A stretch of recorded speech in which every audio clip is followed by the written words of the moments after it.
নমস্কার বন্ধুরা, WB good নিউজে সকলকে জানাই স্বাগতম। এই মুহূর্তের সবথেকে বড় খবর, নওশাদ সিদ্দিকীর গড় ভাঙড়ে বিরাট ধাক্কা। আইএসএফ ছেড়ে তৃণমূল কংগ্রেসে যোগ দিলেন শতাধিক নেতা এবং কর্মী এবং 5 জন পঞ্চায়েত সদস্য অর্থাৎ শওকত মোল্লার হাত ধরে সরাসরি তৃণমূল কংগ্রেসে যোগদান করলেন।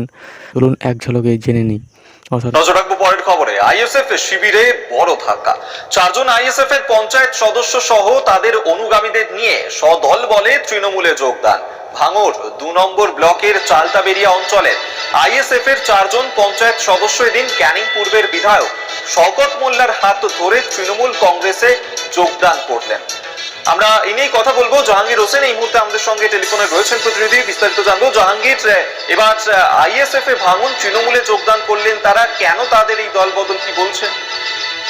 তারা আইএসএফ নেতৃত্ব তারা যারা জানাচ্ছেন যে একমাত্র মমতা বন্দ্যোপাধ্যায় বা তৃণমূল কংগ্রেস পারে বিজেপিকে হারাতে, এবং ভাঙড় বিধানসভায় বিজেপি আইএসএফ এবং সিপিএম কে হারাতে পারে শওকত মোল্লা তৃণমূল কংগ্রেস, তাই তারা আইএসএফ ছেড়ে তৃণমূল কংগ্রেসে যোগদান করলেন।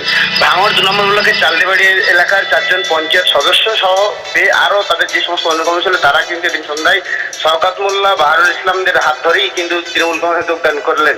পাশাপাশি আরো যারা জানাচ্ছেন আরো বেশ কয়েকজন সদস্য তারাও কিন্তু আগামী দিনে জয়েন করাবেন বলে তারা জানাচ্ছেন। তারা তবে এই যোগদান নিয়ে যথেষ্ট তৃণমূল কংগ্রেস শিবির আনন্দিত। বেশ, ধন্যবাদ তোমায়। জাহাঙ্গীর হোসেন আমাদের সঙ্গে টেলিফোনে ছিলেন প্রতিনিধি। আপনাদেরকে আরো জানিয়ে রাখবো, যেখানে আইএসএফ ছেড়ে এবার তৃণমূলে যোগদান ভাঙড় 2 ব্লকের চালতাবেরিয়াতে, সেখানেই আইএসএফ এর ভাঙন এবং শওকত মোল্লার হাত ধরে তৃণমূলে যোগদান করলেন তারা।